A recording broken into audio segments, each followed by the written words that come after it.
सत श्री अकाल दोस्तों, अज आए हैं पिंड तलवाड़ा खुर्द दे विच जिथे बाबा मेहर सिंह जी चढ़ाई कर गए थे। उन्होंने निमित्त अज श्री अखंड पाठ साहब जी के भोग पाए गए पिंड तलवाड़ा खुर्द दे विच जिथे गुरुद्वारा बाबा नानक सर ठाठ बनाया गया बाबा जी वालों। उन्होंने बारे आप जानकारी लवांगे। सुहास जी तो होर जिहड़े उन्होंने भगत सीगे जिन्हें बिल्कुल नज़दीकी तौर पर उन्होंने नेड़े रहे बाबा जी के, उन्होंने आप गलबात करांगे।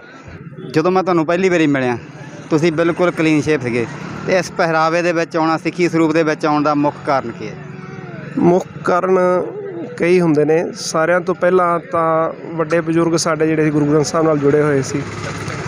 ਉਸ ਤੋਂ ਅਗਲਾ ਜਿਹੜਾ ਕਾਰਨ ਹੈ ਉਹ ਬਾਬਾ ਮੇਹਰ ਸਿੰਘ ਜੀ ਹੀ ਨੇ, ਕਿਉਂਕਿ ਬਚਪਨ ਤੋਂ ਉਹਨਾਂ ਦੇ ਸੰਪਰਕ 'ਚ ਰਹੇ ਹਾਂ, ਸ਼ੁਰੂ ਤੋਂ ਉਹਨਾਂ ਨਾਲ ਜੁੜੇ ਹੋਏ ਰਹੇ ਹਾਂ। ਔਰ ਜਦੋਂ ਹੋਈ ਗੁਰੂ ਦੀ ਗੱਲ ਹੋਈ, ਗੁਰੂ ਗੋਬਿੰਦ ਸਿੰਘ ਜੀ ਬਾਰੇ, ਚਾਰ ਸਾਹਿਬਜ਼ਾਦਿਆਂ ਬਾਰੇ, ਬਾਬਾ ਬੁੱਢਾ ਜੀ ਬਾਰੇ, ਬਹੁਤ ਸਾਰੇ ਇਹੋ ਜਿਹੇ ਬੁੱਧੂ ਸ਼ਾਹ ਪੀਰ ਵਰਗੇ ਸਿੱਖਾਂ ਵਰਗੇ ਜਦੋਂ ਬਾਬਾ ਜੀ ਕਥਾ ਸੁਣਾਇਆ ਕਰਦੇ ਸਨ ਤਾਂ ਕੋਈ ਕਾਰਨ ਨਹੀਂ ਸੀ ਕਿ ਬਚ ਸਕਦੇ ਅਸੀਂ ਸਿੱਖੀ ਸਰੂਪ ਵਿੱਚ ਆਉਣ ਤੋਂ। ਔਰ ਇਹ ਬਾਬਾ ਜੀ ਦੀ ਦੁਆ ਨਾਲ, ਬਾਬਾ ਜੀ ਦੀ ਅਸੀਸ ਨਾਲ ਔਰ ਵਾਹਿਗੁਰੂ ਜੀ ਦੀ ਕਿਰਪਾ ਨਾਲ ਜਿਹੜਾ ਹੈ ਸਿੱਖੀ ਸਰੂਪ ਵਿੱਚ ਹੈ। ਤੁਸੀਂ ਬਾਬਾ ਜੀ ਦੇ ਕਾਫੀ ਨੇੜੇ ਰਹੇ ਹੋ, ਕੋਈ ਇਸ ਤਰ੍ਹਾਂ ਦਾ ਕੋਈ ਦੇਖਿਆ ਹੋਵੇ ਬਾਬਾ ਜੀ ਦੇ ਵਿੱਚ ਕੋਈ ਸ਼ਕਤੀ? ਕੋਈ ਦੇਖੋ, ਸ਼ਕਤੀ ਉਹਨਾਂ ਵਿੱਚ ਜਿਹੜੀ ਸੀ ਨਾ ਉਹ ਇੱਕ ਭਰੋਸੇ ਦੀ ਸ਼ਕਤੀ ਸੀ। ਵਾਹਿਗੁਰੂ ਵਿੱਚ ਵੱਡਾ ਭਰੋਸਾ ਜਿਹੜਾ ਹੈ, ਇੱਕ ਅਟਲ ਭਰੋਸਾ ਜਿਹੜਾ ਵਾਹਿਗੁਰੂ ਦੇ ਵਿੱਚ, ਉਹੀ ਸ਼ਕਤੀ ਸੀ ਉਹਨਾਂ ਵਿੱਚ। ਔਰ ਇੱਕ ਸਵਾਭਿਮਾਨ ਸੀ ਕਿ ਉਹਨਾਂ ਨੇ ਕਦੇ ਜਿਹੜਾ ਹੈ ਨਾ ਕਿਸੇ ਨਾਲ ਲੋਭ ਲਾਲਚ ਨਾਲ ਨਹੀਂ ਮਿਲਣਾ ਕੀਤਾ। ਉਹਨਾਂ ਨੇ ਕਿਹਾ ਵੀ ਜੋ ਕੁਛ ਹੈ ਵਾਹਿਗੁਰੂ ਹੈ, ਜੋ ਕੁਛ ਕਰਨਾ ਹੈ ਵਾਹਿਗੁਰੂ ਨੇ ਕਰਨਾ ਹੈ, ਔਰ ਜੇ ਸਿਮਰਨਾ ਹੈ ਤਾਂ ਇੱਕ ਵਾਹਿਗੁਰੂ ਨੂੰ ਸਿਮਰਨਾ ਹੈ। ਔਰ ਵਾਹਿਗੁਰੂ 'ਤੇ ਹੀ ਭਰੋਸਾ ਉਹਨਾਂ ਦਾ ਜਿਹੜਾ ਸੀ ਸ਼ਕਤੀ ਸੀ। ਜਿਵੇਂ ਗੁਰਦੁਆਰਾ ਨਾਨਕਸਰ ਸਾਹਿਬ ਬਣਿਆ ਹੋਇਆ, ਇਹ ਬਾਬਾ ਜੀ ਦਾ ਬਣਾਇਆ ਹੋਊਗਾ ਜਾਂ ਪਹਿਲਾਂ ਹੀ ਸੀਗਾ? ਬਾਬਾ ਜੀ ਬਹੁਤ ਲੰਬੇ ਸਮੇਂ ਤੋਂ ਜਵਾਨੀ 'ਚ ਘਰੋਂ ਆ ਗਏ ਸੀ। ਜਦੋਂ ਬਾਬਾ ਜੀ ਦੱਸਿਆ ਕਰਦੇ ਸੀ ਕਿ ਪਾਕਿਸਤਾਨ ਬਣਿਆ ਤਾਂ ਉਹ 16-17 ਸਾਲ ਦੇ ਸੀਗੇ ਅਤੇ ਉਸ ਹਿਸਾਬ ਨਾਲ ਹੁਣ ਉਹਨਾਂ ਦੀ ਉਮਰ 90 ਸਾਲ 90-91 ਸਾਲ ਬਣਦੀ ਹੈ। ਔਰ ਉਹ ਉਸੇ ਉਮਰ ਵਿੱਚ ਹੀ ਘਰੋਂ ਆ ਗਏ ਸੀ, ਘਰ ਛੱਡ ਕੇ ਪਿਤਾ ਜੀ ਨੂੰ ਆਪਣੇ ਜਵਾਬ ਦੇ ਕੇ। ਫਿਰ ਉਹਨਾਂ ਨੇ ਮਿਸਤਰੀ ਦਾ ਕੰਮ ਸਿੱਖਿਆ, ਮਿਸਤਰੀ ਕਰਦੇ ਰਹੇ। ਆਈਸ ਫੈਕਟਰੀਆਂ, ਕਈ ਫੈਕਟਰੀਆਂ ਵਿੱਚ ਮਸ਼ੀਨਾਂ ਉਹਨਾਂ ਨੇ ਸਥਾਪਿਤ ਕੀਤੀਆਂ। ਔਰ ਚਲਦੇ ਚਲਦੇ ਜਿਹੜਾ ਹੈ ਨਾ ਉਹਨਾਂ ਦਾ ਗੁਰੂ ਅੰਮ੍ਰਿਤਸਰ ਸਾਹਿਬ ਉਹਨਾਂ ਨੇ ਮੰਜੀ ਸਾਹਿਬ 'ਤੇ ਕਥਾ ਸੁਣੀ ਔਰ ਉਸ ਕਥਾ ਦੇ ਨਾਲ ਉਹਨਾਂ ਦਾ ਜਿਹੜਾ ਹੈ ਮਨ ਪਰਿਵਰਤਿਤ ਹੋ ਗਿਆ ਔਰ ਗੁਰਸਿੱਖ ਬਣ ਗਏ। ਔਰ ਉਸ ਤੋਂ ਬਾਅਦ ਉਹਨਾਂ ਨੇ ਜਿੰਨਾ ਪੈਸਾ ਕਮਾਇਆ ਹਰ ਸਾਲ ਉਹ ਪਹਿਲਾਂ ਅੰਕਲ ਪਿਆਰਾ ਸਿੰਘ ਜੀ, ਆਪਣੇ ਸੇਵਾਦਾਰ ਜਸਵੀਰ ਸਿੰਘ ਜੀ ਨੇ ਭਾਈ ਸਾਹਿਬ, ਇਹਨਾਂ ਦੀ ਢਾਣੀ 'ਤੇ ਰਿਹਾ ਕਰਦੇ ਸਨ ਸਟਾਰਟਿੰਗ ਵਿੱਚ, ਉੱਥੇ ਪਾਠ ਕਰਾਇਆ ਕਰਦੇ ਸਨ। ਉਸ ਤੋਂ ਬਾਅਦ ਅੰਕਲ ਸ਼ਾਮ ਲਾਲ ਜੀ ਸੁਖੀਜਾ ਨੇ ਇੱਥੇ ਤਲਵਾੜਾ ਪਿੰਡ ਵਿੱਚ, ਉਹਨਾਂ ਦਾ ਪਿੰਡ ਦੇ ਬਾਹਰਲੇ ਪਾਸੇ ਨਾਲ ਹੀ ਢਾਣੀ ਹੈ। ਕਾਫੀ ਸਾਲ ਉੱਥੇ ਰਹੇ, ਬਹੁਤ ਤਪ ਕੀਤਾ, 40-40 ਦਿਨਾਂ ਦੇ ਵਰਤ ਵੀ ਰੱਖਿਆ ਕਰਦੇ। ਸ਼ੁਰੂ 'ਚ ਬੰਦਾ ਜਿਹੜਾ ਹੈ ਸਾਰੀ ਹਰ ਚੀਜ਼ਾਂ ਕਰਦਾ ਹੈ, ਫਿਰ ਉਹਨਾਂ ਨੂੰ ਜਿਵੇਂ ਗਿਆਨ ਵੱਧਦਾ ਗਿਆ ਉਹਨਾਂ ਨੇ ਵਰਤ ਵਗੈਰਾ ਛੱਡਤੇ ਅਤੇ ਤਪ ਜਿਹੜਾ ਹੈ ਭੁੱਖੇ ਰਹਿ ਕੇ ਵੀ 40-40 ਦਿਨ ਦਾ ਉਹਨਾਂ ਨੇ ਕੀਤਾ। ਅਤੇ ਉਹ ਜਿੰਨਾ ਸਾਲ ਦੇ ਵਿੱਚ ਸਾਰਾ ਮਿਸਤਰੀ ਦੇ ਇੱਕ ਇਮਾਨਦਾਰ ਔਰ ਸੱਚੇ ਮਿਸਤਰੀ ਸਨ ਔਰ ਮਿਹਨਤੀ ਮਿਸਤਰੀ ਸਨ ਔਰ ਕਿਸੇ ਨੂੰ ਮਨਾਹ ਨਹੀਂ ਕਰਦੇ ਸਨ ਔਰ ਪੈਸੇ ਦੀ ਵਜ੍ਹਾ ਨਾਲ ਕਿਸੇ ਦਾ ਕੰਮ ਨਹੀਂ ਰੋਕਦੇ ਸਨ। ਅਤੇ ਉਹਨਾਂ ਨੇ ਜਿੰਨਾ ਪੈਸਾ ਕਮਾਇਆ ਕਰਨਾ ਹਰ ਸਾਲ ਉਹਨਾਂ ਨੇ ਪਾਠ ਕਰਵਾ ਕੇ ਲੰਗਰ ਕਰ ਦਿਆ ਕਰਨਾ। ਔਰ ਲਾਸਟ ਸਾਡੇ ਆਪਣਾ ਖੇਤ ਸੀ ਇੱਥੇ ਬੱਸ ਸਟੈਂਡ ਦੇ ਕੋਲ, ਆਰੇ ਦੇ ਨਾਲ ਆਪਣੀ ਪੈਲੀ ਸੀ, ਉੱਥੇ ਹੁਣ ਚਾਚਾ ਜੀ ਕੋਲ ਹੈ ਉਹ ਖੇਤ, ਉੱਥੇ ਰਿਹਾ ਕਰਦੇ ਸਨ ਕਾਫੀ ਸਾਲ, ਉੱਥੇ ਵੀ ਰਹੇ।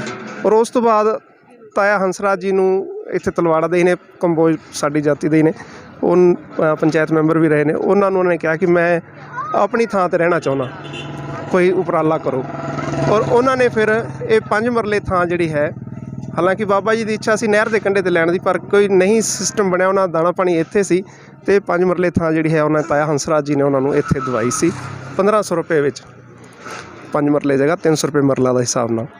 ਔਰ ਹੁਣ ਬਸ ਕਾਫੀ ਪਿਛਲੇ 30-32 ਸਾਲ 35 ਸਾਲ ਤੋਂ ਇੱਥੇ ਰਹਿ ਰਹੇ ਸਨ ਇਸ ਜਗ੍ਹਾ 'ਤੇ। ਔਰ ਉਹਨਾਂ ਦਾ ਸਾਰਾ ਜੀਵਨ ਇੱਥੇ ਹੀ ਬੀਤਿਆ ਹੈ ਔਰ ਤਾਪੇ 'ਚ ਬੀਤਿਆ। ਉਹਨਾਂ ਨੇ ਕਦੇ ਕੋਈ ਉਗਰਾਹੀ ਨਹੀਂ ਕੀਤੀ। ਹੁਣ ਵੀ ਉਹ ਆਪਣੇ ਜੀਵਨ ਲਈ, ਆਪਣੀ ਕਮਾਈ ਲਈ ਦਵਾਈ ਬਣਾਇਆ ਕਰਦੇ ਸਨ ਔਰ ਦਵਾਈ ਵੇਚਿਆ ਨਹੀਂ ਕਰਦੇ ਸਨ, ਫ੍ਰੀ ਦਿਆ ਕਰਦੇ ਸਨ। ਕੋਈ ਮੱਥਾ ਟੇਕ ਗਿਆ ਤਾਂ ਲੰਗਰ ਬਣਾ ਲਿਆ, ਨਹੀਂ ਬਣਾਇਆ ਤਾਂ ਕਿਸੇ ਤੋਂ ਕਦੇ ਮੰਗਿਆ ਨਹੀਂ।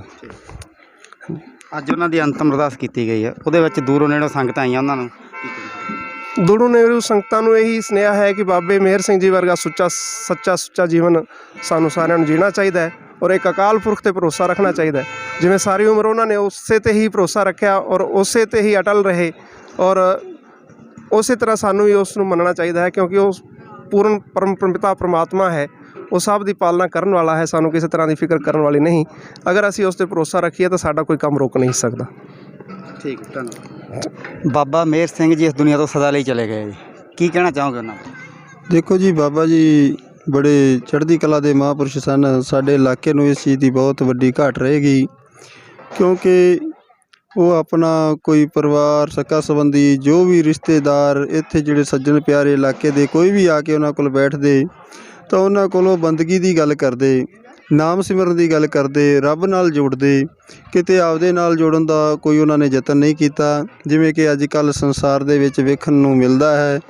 ਕੋਈ ਜ਼ਿਆਦਾ ਤੋਂ ਜ਼ਿਆਦਾ ਆਪਣੇ ਵੱਡਿਆਂ ਨਾਲ ਜੁੜ ਰਿਹਾ, ਜਾਂ ਕੋਈ ਆਪਣੇ ਨਾਲ ਜੁੜ ਰਿਹਾ, ਜਾਂ ਆਪਣੇ ਤੋਂ ਪਹਿਲਾਂ ਜਿਹੜਾ ਕੋਈ ਉਹਨਾਂ ਦਾ ਸਥਾਨ ਬਣਿਆ ਉਸ ਦੇ ਨਾਲ ਜੁੜ ਰਿਹਾ।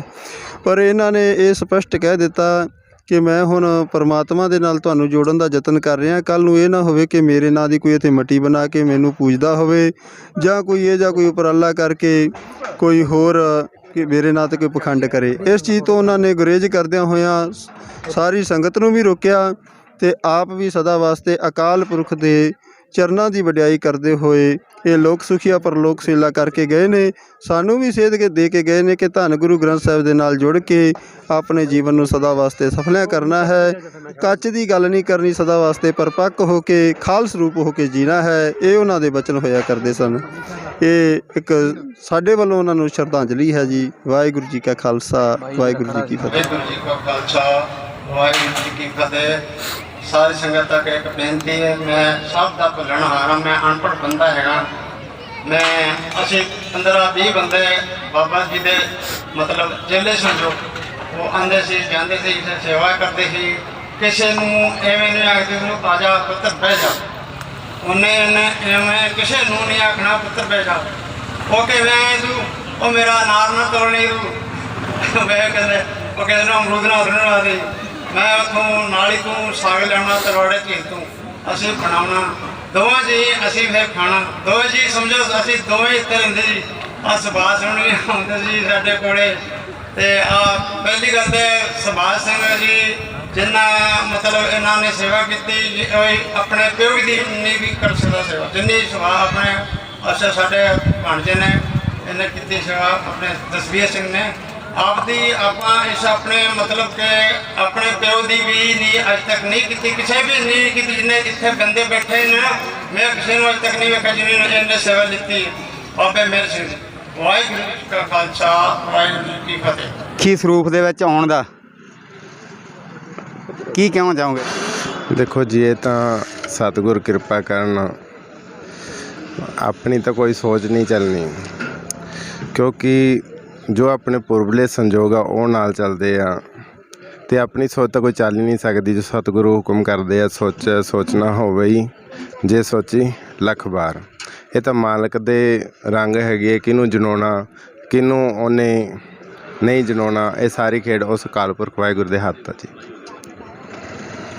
ਤੁਹਾਨੂੰ ਇਸ ਹੁਣ ਜਗ੍ਹਾ ਦੀ ਮੇਨ ਜਿਹੜੀ ਗੱਦੀ ਆ ਉਹ ਦਿੱਤੀ ਗਈ ਆ ਵੀ ਗੁਰੂ ਗ੍ਰੰਥ ਸਾਹਿਬ ਜੀ ਦਾ ਪਾਠ ਤੇ ਕਰਨਾ, ਪੂਰੀ ਸੇਵਾ ਤੁਹਾਨੂੰ ਸੌਂਪੀ ਗਈ ਹੈ।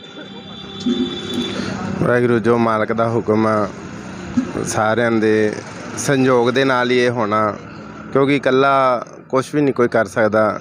ਪਰ ਇਹ ਹੈ ਵੱਧ ਤੋਂ ਵੱਧ ਕਿ ਧੰਨ ਸਾਹਿਬ ਸ੍ਰੀ ਗੁਰੂ ਗ੍ਰੰਥ ਸਾਹਿਬ ਮਹਾਰਾਜ ਜੋ ਸਾਨੂੰ ਸਮਝਾਉਣਾ ਕਰਦੇ ਹਨ ਕਿ ਸਿਮਰਨ ਤੋਂ ਬਗੈਰ ਸਾਡੀ ਮੁਕਤੀ ਨਹੀਂ।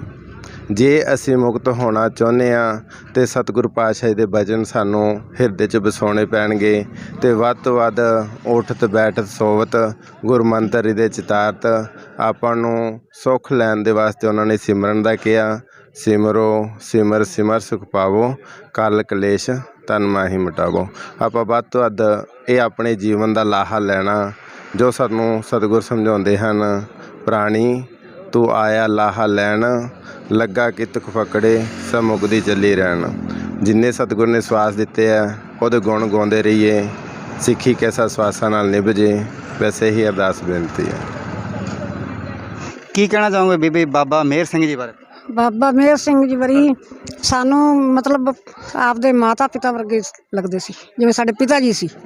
ਸਾਡੇ ਪਿਤਾ ਜੀ ਦੇ ਨਾਲ ਰਹਿੰਦੇ ਸੀ ਅਤੇ ਸਾਨੂੰ ਸਾਡੇ ਘਰ ਜਦ ਜਾਂਦੇ ਸੀ ਨਾ ਤਾਂ ਅਸੀਂ ਉਹਨਾਂ ਨੂੰ ਦਰਸ਼ਨ ਕਰ, ਸਾਨੂੰ ਹੁਣ ਵੀ ਉਵੇਂ ਹੀ ਲੱਗਦੇ ਜਿਵੇਂ ਸਾਡੇ ਪਿਤਾ ਜੀ ਨੇ।